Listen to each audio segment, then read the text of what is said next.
Cina datang menyelamatkan Yunani dari kehancuran. Yunani bangkrut sebelum akhirnya diselamatkan Cina. Yunani telah bangkrut karena gagal membayar utang sekitar 22 triliun rupiah ke IMF pada 30 Juni 2015 lalu.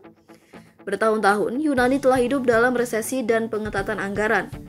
Namun, lewat pemerintah baru pimpinan Perdana Menteri Alexis Tsipras ingin menghentikan penghematan yang diminta oleh kreditur utangnya.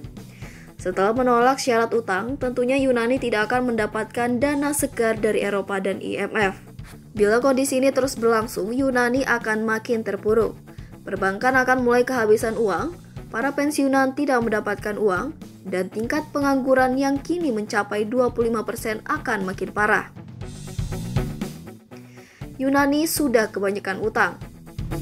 Padahal, Yunani bukanlah negara besar, karena jumlah penduduknya hanya sekitar 11 juta orang. Ini bahkan lebih rendah dari penduduk di Jawa Barat yang mencapai sekitar 46 juta orang. Sekitar 16% perekonomian Yunani bergantung pada sektor pariwisata. Saking banyaknya utang Yunani, para investor menghentikan pembelian surat utang yang diterbitkan pemerintah negeri para dewa ini. Seperti diketahui, sebuah negara yang sehat mencari utang dengan menjual surat utang atau obligasi ke investor. Utang ini ditarik untuk membuat negaranya menjadi kuat dengan menggunakan utang untuk membangun transportasi, infrastruktur, serta pendidikan yang lebih baik. Amerika Serikat atau AS menjadi salah satu negara dengan utang terbanyak. Namun, negara ini ekonominya berskala besar dan bisa membayar utang-utangnya. Sebuah negara masuk ke dalam masalah bila berutang jauh lebih besar dari ukuran ekonominya. Ini yang terjadi dengan Yunani. Menjadi perdebatan sampai sekarang, kemana larinya utang-utang yang didapatkan Yunani.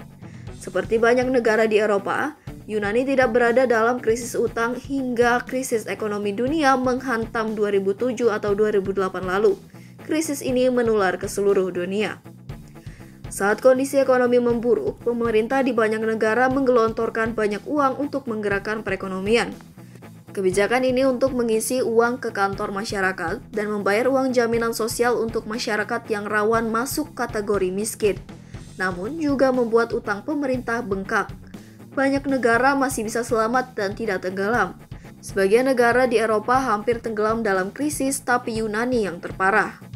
Pada 2010, para pemimpin di Eropa bersama dengan International Monetary Fund atau IMF memberikan ratusan miliar euro kepada Yunani dan beberapa negara lain agar bisa membayar utang-utang yang jatuh tempo. Tapi, suntikan dana yang diberikan Eropa dan IMF dengan syarat. Negara yang krisis dapat dana segar dan ini ditukar dengan pemangkasan anggaran dan membuat ekonominya lebih efisien. Yunani juga dipaksa untuk memangkas gaji para PNS, menaikkan pajak, membekukan anggaran pensiun baru, dan melarang pensiun dini. Banyak pengamat ekonomi memperingatkan penghematan ini membuat Yunani makin terpuruk, sementara yang lain mengatakan Yunani tidak memiliki pilihan. Memang Yunani berhasil mengurangi jumlah utangnya, namun negara ini tidak bisa mencicil suntikan dana dari Eropa dan IMF, dan juga belum mereformasi ekonominya seperti negara lain. Penghematan anggaran membuat ekonomi negara ini menderita. Tidak banyak pilihan bagi Yunani. Utang negara ini masih besar dan ekonominya makin parah tiap tahun. Perbankan di negara ini hampir kehabisan uang. Karena Yunani menggunakan mata uang euro bersama dengan 19 negara lainnya, maka Yunani tidak pusing memikirkan nilai mata uangnya. Bila Yunani berani meninggalkan euro dan beralih ke mata uang lamanya yaitu drachma, maka akan terjadi devaluasi, artinya nilai uang akan makin rendah. Di tengah guncangan itu, Cina datang berminat memperbaiki keadaan ekonomi Yunani.